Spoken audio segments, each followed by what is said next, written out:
faire avancer tout cela. Marie-Christine Vergier. Merci, Monsieur le Président. Merci, Madame. Vous nous avez dit que vous pensiez qu'il fallait mettre en avant une vision globale des migrations. Je suis d'accord avec ça. Mais c'est quoi une vision globale des migrations? Je vous ai bien entendu, je ne pense pas avoir eu un moment d'inattention. Vous n'aviez parlé des migrations régulières que via un projet pilote. La réalité des migrations vers l'Europe, c'est tout autre chose. Comme vous nous l'avez dit à juste titre, le nombre de migrations irrégulières est aujourd'hui revenu à son niveau d'avant 2015. Le nombre de migrations régulières, lui, continue de progresser. On est à plus de 3 millions de titres de séjour délivrés pour l'année 2016, qui est la dernière année pour laquelle nous avons les chiffres exacts.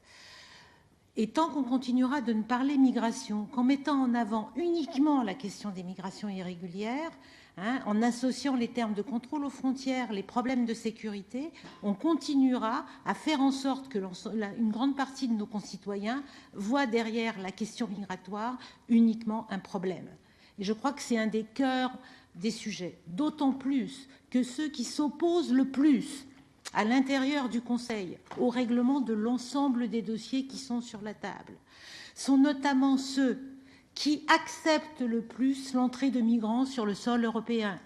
Je veux notamment parler de la Pologne. La Pologne, qui est le premier pays de l'Union à délivrer des titres pour raisons économiques.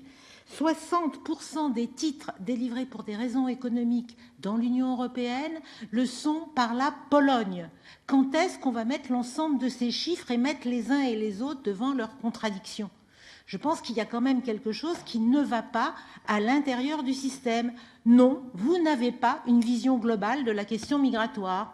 La migration régulière ne se limite pas à un projet pilote, pas plus qu'elle ne se limite à la question du dossier carte bleue qu'il faudra effectivement faire avancer. La deuxième chose sur laquelle je voudrais dire, c'est bien de se féliciter de la diminution du nombre d'arrivées sur le sol européen de façon irrégulière. Mais il y a quelque chose, moi, qui me contrarie.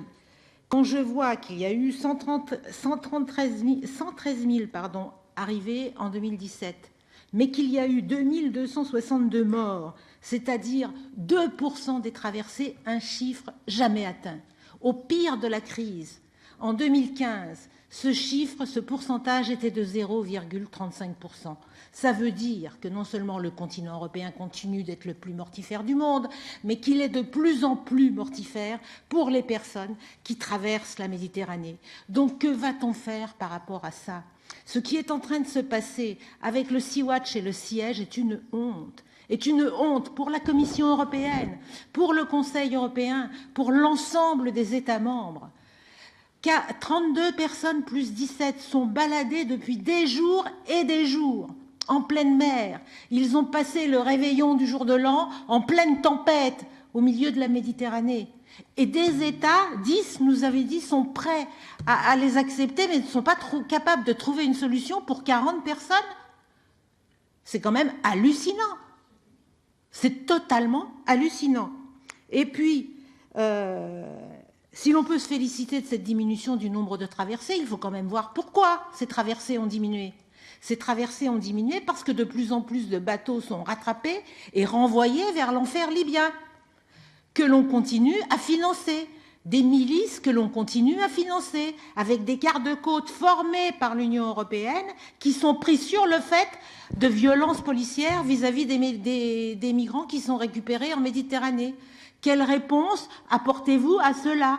À quoi sert la formation des gardes-côtes? Et dernière chose, Monsieur le Président, vous avez eu l'amabilité de me répondre à une question écrite que je vous avais posée sur la question à la frontière vers la Bosnie et la Serbie, puisqu'il y a du pushback et des violences policières.